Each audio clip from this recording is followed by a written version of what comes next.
Happy Sunday, and welcome to the channel where we dig up the truth that has been hidden from all of us for far too long.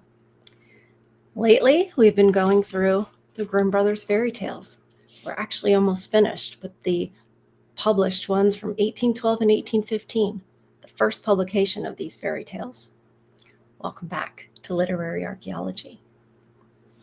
Fairy tales isn't all we do here, it's just what we're doing right now. And if this is your first time, you would be amazed at how much truth is in these tales, truth that used to guide us on how to live our lives. And I don't think it's any wonder that these tales were published, 50 years, less than 50 years after the French Revolution, which was trying to destroy biblical truths. They burned down churches. They destroyed truth, calling it evil, calling it backward. Does that sound familiar? Do you think it's a coincidence, or, do you think that there's a reason why, as they say, history rhymes? It's rhyming big time. And we're not going to let them hide it from us. So without further ado, let's get right into it. Today, we have the 3 journeymen. Never read it before. Obviously not, because, we've been told fairy tales are Disney. Fairy tales are just silly stories for children. No, that is not true. It is not true at all. All right, the 3 journeymen. There were once 3 journeymen who had agreed to stay together during their travels and to always work in the same city. Yet, after a while, their masters couldn't pay them, and eventually they had nothing to live on and were reduced to rags. "What shall we do?" one of them said. "We can't stay here any longer. Let's set out on our travels again. Then, if we don't find any work in the next city we come to, we'll part ways. But before we do that, let's arrange with the innkeeper that we write to him about our whereabouts so that each of us can get news of the others through him. Then we can separate." So they're separating, but they're staying in contact. His companions thought that this was the best solution. While they were conversing with one another, a richly clad gentleman came upon them and asked them who they were. "We are journeymen, and we are looking for work. We've been together until now, but since we can't find any work, we're going to part ways." "There's no need for that," said the man. "If you'll do what I tell you, you'll have more than enough money and work. In fact, you'll become respected gentlemen and will be able to drive around in carriages." All right. Easy money is the devil's money. When someone comes to you and says, "I'll give you all this money and you'll get to have everything you want," that is a dangerous bargain to make, because when you make a deal with the devil, it might seem all well and good. Everything's going great, and you're so glad you made that agreement. But he will come calling, and you won't really have a choice. And this is reminding me a lot of the past week and the tragedy that happened on September 10th to Charlie Kirk. It's difficult when you are funded by donations, because you are then beholden to those people who gave you your start, gave you the thing that was your dream. And like I said, if we were raised with fairy tales, we would go into the world going, It sounds like I am going to owe them. And since this is such a windfall for me and it's all my dreams are coming true, my vision is happening, the person or group or entity or foreign country you made your deal with is going to expect you to follow through with your end of the bargain.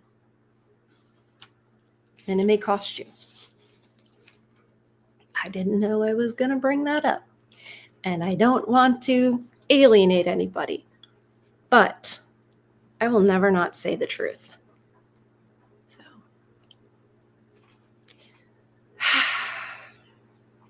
So you'll be able to drive around in carriages. Just as long as we won't be endangering our souls and salvation, we'll do whatever you want, said one of them. Well, at least he's a little,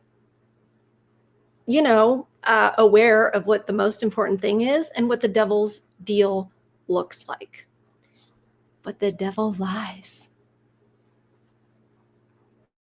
No, responded the man, I won't make any claims on your souls.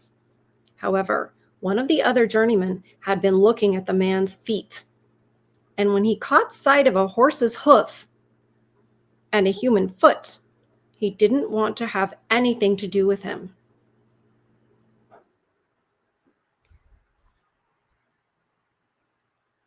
Remember the fairy tale was calling it a man dressed in fancy clothes? This is the next line. But the devil said, you have nothing to fear. I'm not interested in your souls, but in someone else's. And he's already half mine, and his time is about to run out. Exactly. Sometimes he gets to certain people to get to others. I literally just heard this the other day. I can't remember what podcast or what I was reading, but it was Tim Pool's special on demon possession. And they said that a lot of times the devil will target the priest because the priest affects all the parishioners. And you can apply that to pastor and congregation. You can apply that to, parent and children. And it makes a lot of sense. Whew. All right. You see why they didn't want you to read these fairy tales? And you see why the Grimm brothers felt compelled to publish them.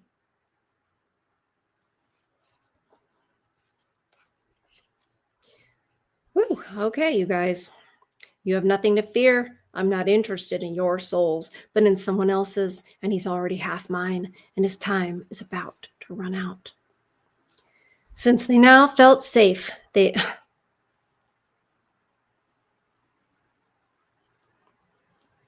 felt safe.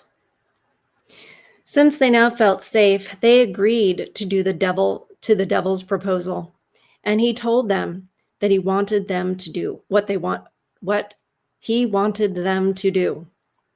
The first journeyman was to answer every question with, all three of us. The second with, for money. The third with, that's all right. These answers were to be given one after the other, but the men were not allowed to say anything else. If they didn't follow the devil's instructions, then all their money would disappear immediately. But as long as they followed them, their pockets would always be full. Hey, Charlie, as long as you keep, promoting our agenda, you'll be funded. You'll be supported.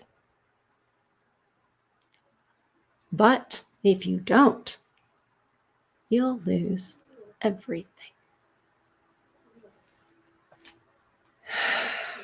I just got cold chills.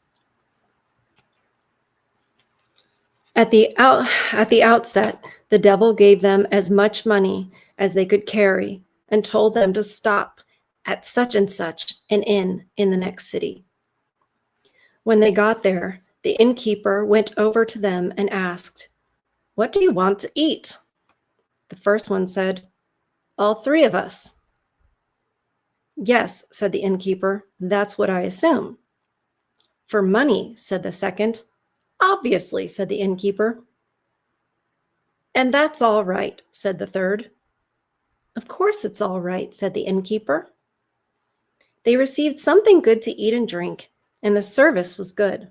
After the meal, they had to pay, and the innkeeper brought the bill to one of them. "All three of us," said the first. "For money," said the second. "And that's all right," said the third. "Of course it's all right," said the innkeeper. "All three of you must pay. I can't serve anyone without money."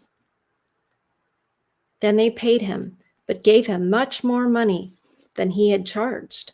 The other guests at the inn observed this and said, "Those fellows must be crazy." "That's exactly what they are," said the innkeeper. "They're not particularly smart in the head." The journeymen stayed at the inn for some time, and they said nothing but "all three of us" for money, and "that's all right." However, they watched and knew everything that happened there. One day, a great merchant happened to enter the inn. He was carrying a lot of money with him and said, "Innkeeper, I want you to keep my money for me.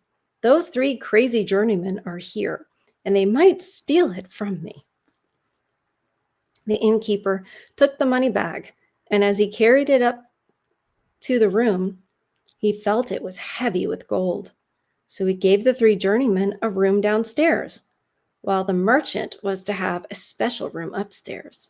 At midnight, when the innkeeper thought they were all sleeping, he and his wife took an axe and went and beat the merchant to death. All right. So the innkeeper and his wife did that. After the murder, they went back to bed. The next morning, there was a great commotion. The merchant lay dead in bed, swimming in blood. All the guests gathered together quickly, and the innkeeper said, "The three crazy journeymen did this." The guests confirmed this and said, "It couldn't have been anyone else." The innkeeper summoned the journeymen and said to them, "Did you kill the merchant?" "All three of us," said the first one. "For money," said the second. "And that's all right," said the third. "You've all heard it now," said the innkeeper. "They themselves have confessed." The journeymen were taken to the prison and were to be put on trial. When they saw that things were getting serious, they became afraid. But the devil came that night and said, "Just hold on. Just hold out one more day and don't throw away your good luck. Not a hair on your heads will be touched." Do you guys believe that? I don't know that I do. And the next morning, they were brought before the court, and the judge asked, "Are you the murderers?" "All three of us." "Why did you kill him?" "For money." "You villains," said the judge. "Didn't you dread committing such a sin?" "That's all right."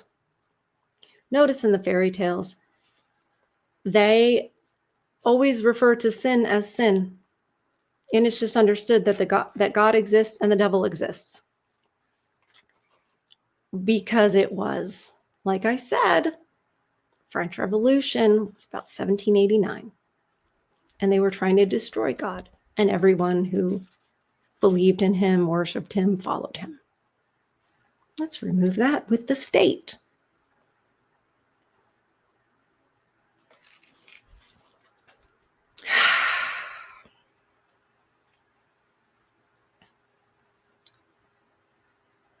They've confessed and are still unrepentant as well, said the judge. Execute them right away.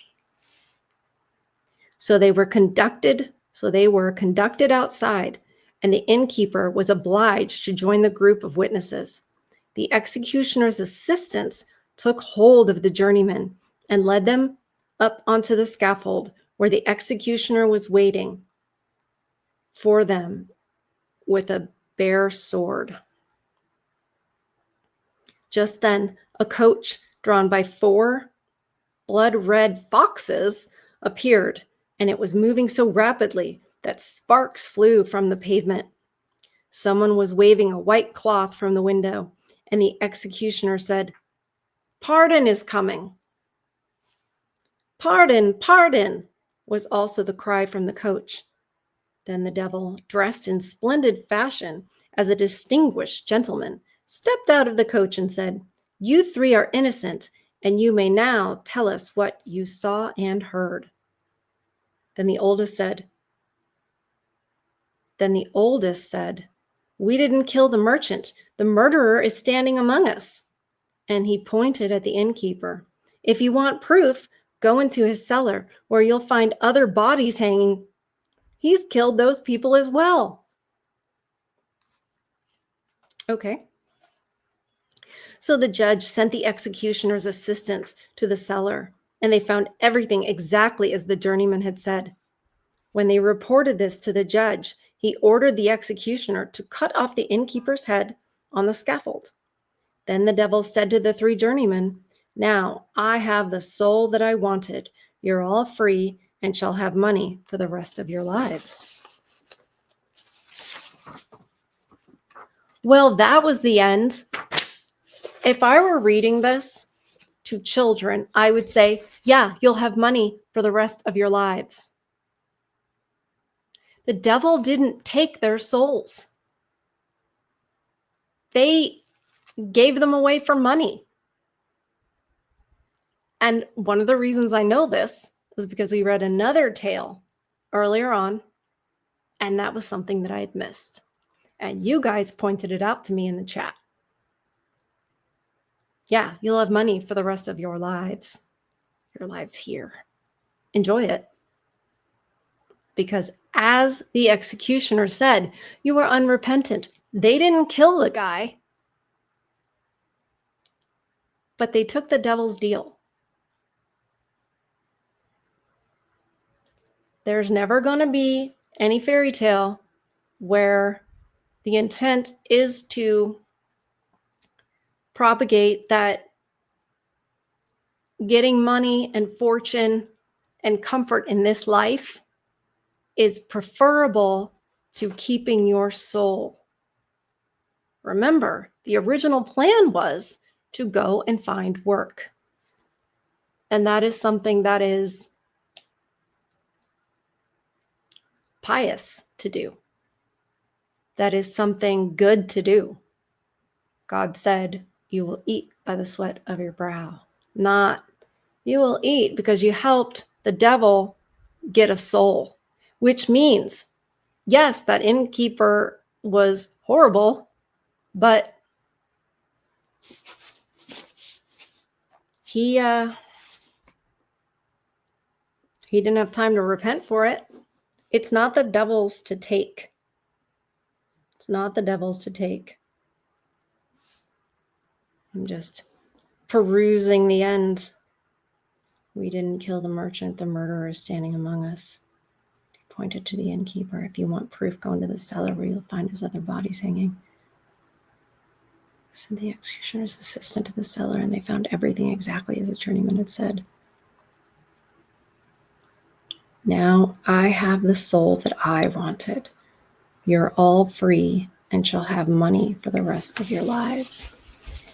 Don't do it. I don't believe him anyway. I don't believe the devil, and you shouldn't either. You shouldn't either, and that goes without saying. That's what used to be so great, is when we understood certain truths, they need not be explained. They need not be explained. Don't help the devil do his job. even if you get everything you want. If you're getting donations from somewhere, don't think, well, I can just keep going along with it. Don't do that. Do the thing that's brave. Do the thing that's brave. I would love to. I wish that children had the benefit of hearing these stories when they're young. So as they're forming their opinions on society and life, and they're starting to discern between good and evil and right and wrong, that they have the stories from the Bible and the truth of the scripture.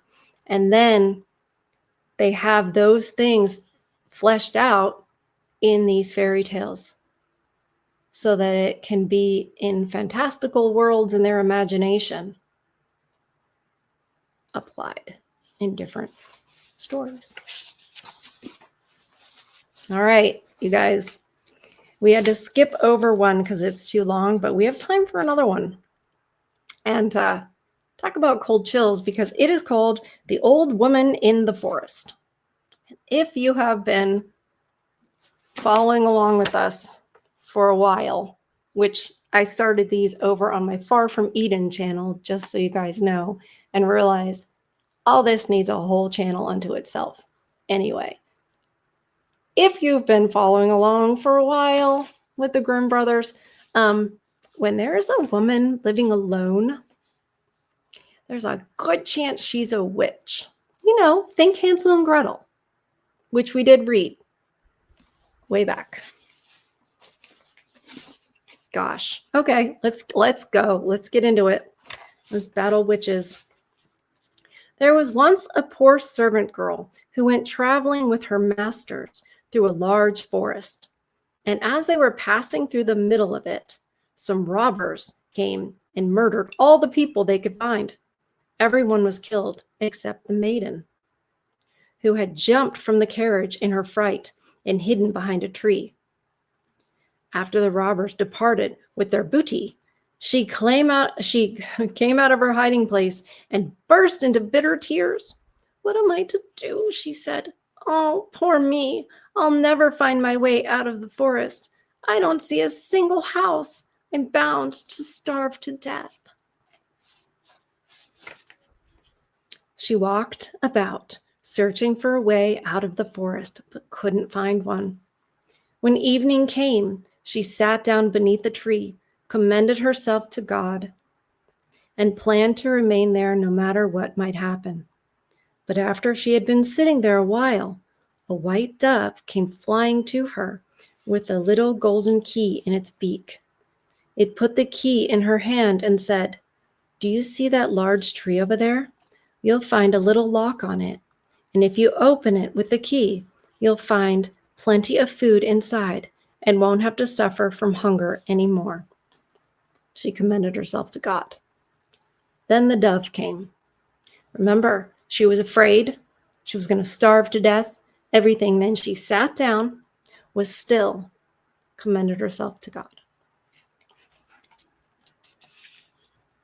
So the maiden went to the tree, opened it, and found milk in a small bowl and white bread to dip into it, so she could eat to her heart's content. When she was full, she said, "Now's the time when the chickens at home usually go to roost. I'm so tired. I wish I could also lie down in my bed." Then the dove flew by again, carrying another little golden key in its beak, and said, "Open the tree over there, and you'll find a bed." She opened it and found a lovely soft bed. Then she prayed to the dear Lord to protect her during the night, lay down, and fell asleep. In the morning, the dove came a third time with another little key and said, "Open that tree over there, and you'll find some clothes." When she opened it, she found clothes lined with jewels and gold, more splendid than those of a princess. Thus, she lived for some time, and the dove came every day and took care of everything she needed, and it was a good, quiet life. However, one day the dove came and said, "Would you do a favor for me?" Oh, goodness. I hope the dove wasn't bad. "Gladly, with all my heart," said the maiden. "I'm going to lead you to a small cottage," said the dove. "You are to go inside, where you'll find an old woman seated right next to the hearth. She'll say good day to you, but you're not to answer her no matter what she does. Go past her to the right, where you'll come upon a door. Open it, and you'll find a room where there will be a lot of different kinds of rings lying on a table. You'll see magnificent ones with glistening stones, but you're to leave them alone.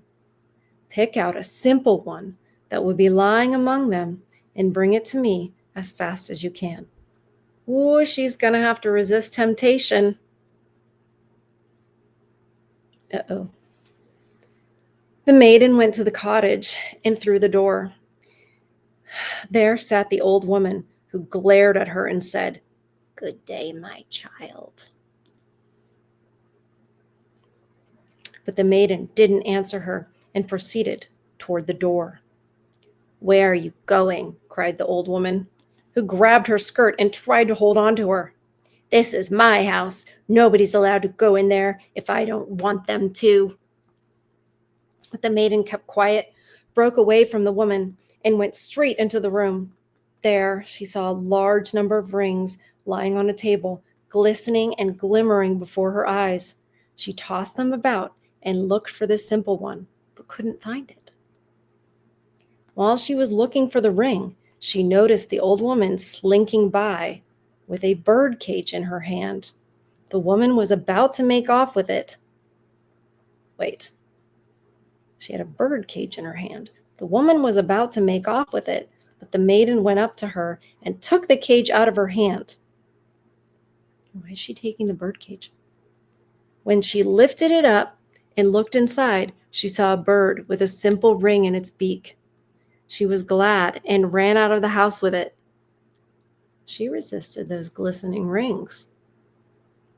She thought the white dove would come and fetch the ring now, but it didn't appear. So she leaned against a tree, intending to wait for the dove.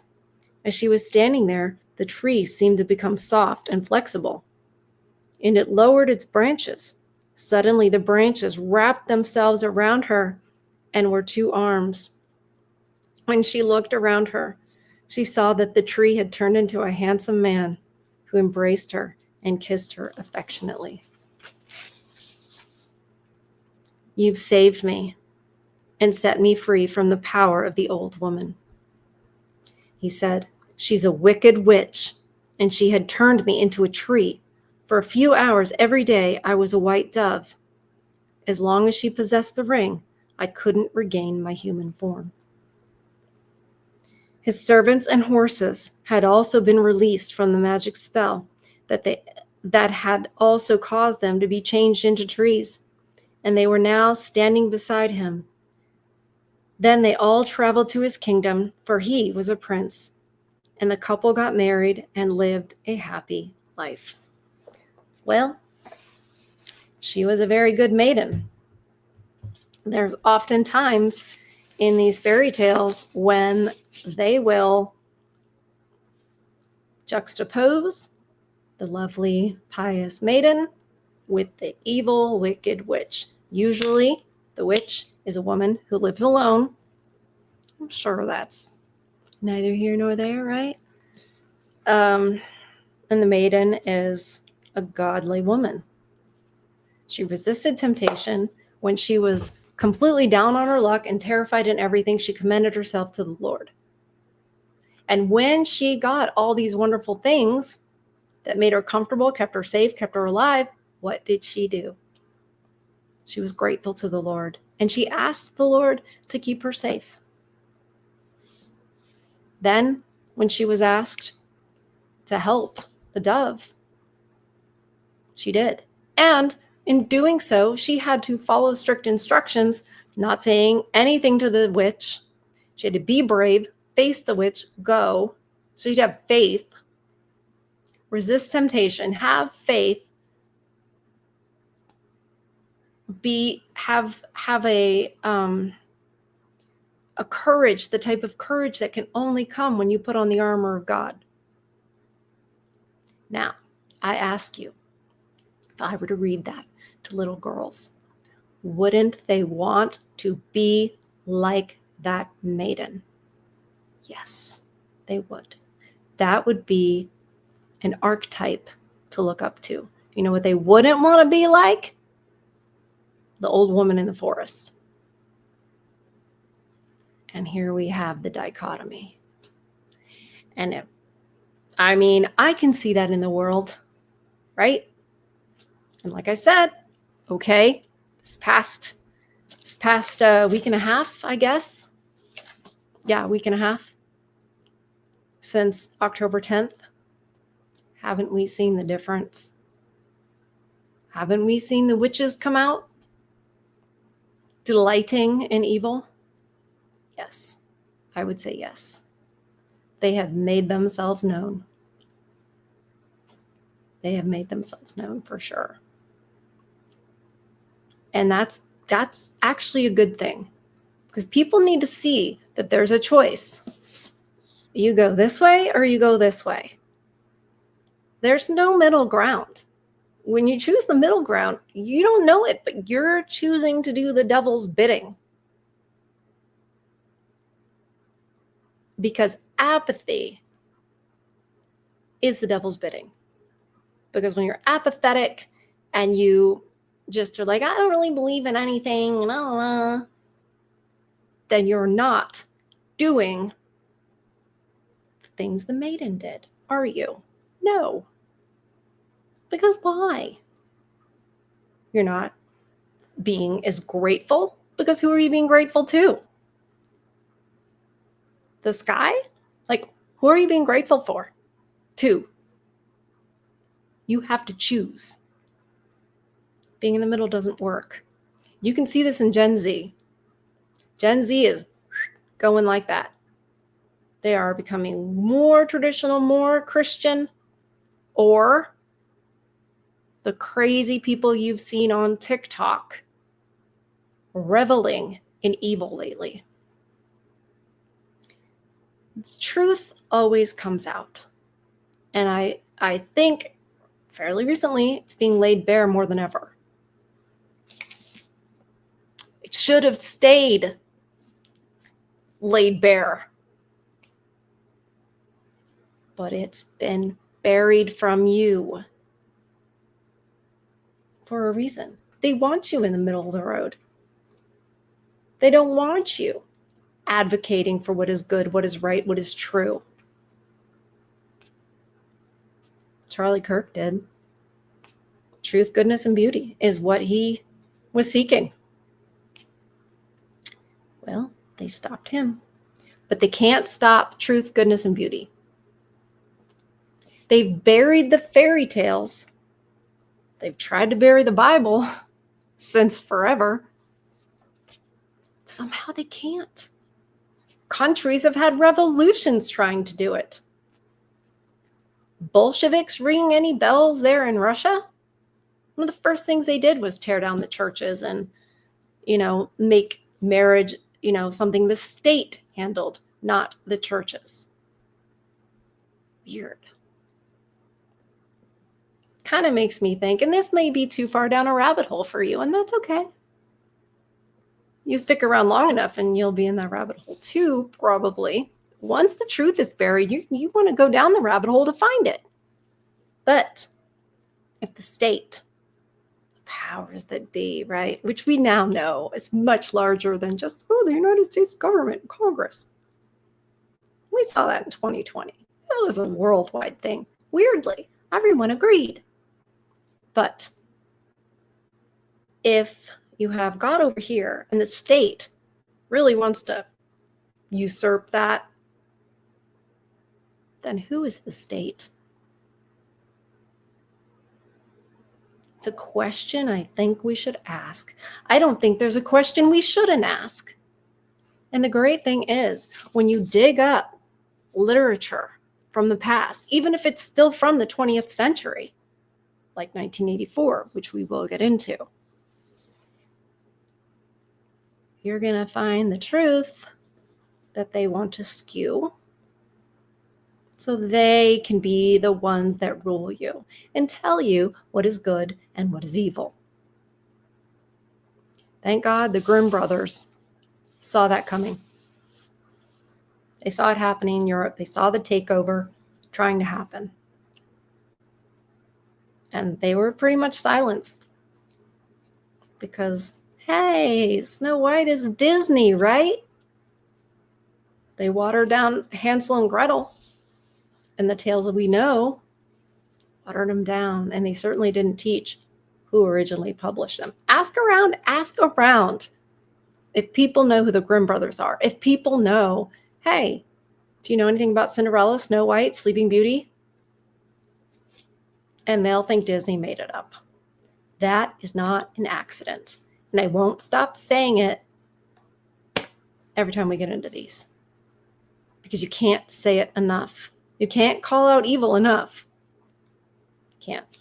Anyway, thank you for joining me on this one. Please hit like, subscribe to the channel if you haven't already. We're trying to grow this channel. I think a lot of people can benefit from it. I think the climate right now has never been more ready to hear the truth. So thank you guys for being a part of that. I can't wait to see what your comments are, what your impressions are from the stories that we read today. So thank you guys again. Please, as I say on my other channel, protect your peace, feed your souls. I love you, and I'll see you on the next one.